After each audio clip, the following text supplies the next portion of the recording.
We wore the top side all last week. Okay, 5 so they days had a some week, 8 practice. hours a day. Yes. Yeah? You have to. And what's the biggest difference underwater versus topside?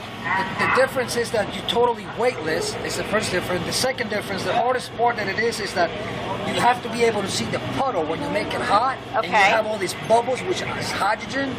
And then your vision have to pass these bubbles for you to see the puddle. Then to control the puddle, then you control your speed and your angle. Okay. So it took me a while, but these kids, these students, are seeing the puddle with them 5 minutes, with less than that, because that.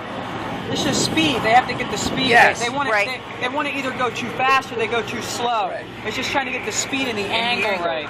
Yes. Yeah, because once you underwater, the rod and the electric is so much more intensified that on the surface they can go real nice and slow and do their weld, and underwater that rod is going to go whoo. It's going to go like, oh my goodness, what happened? It went too fast.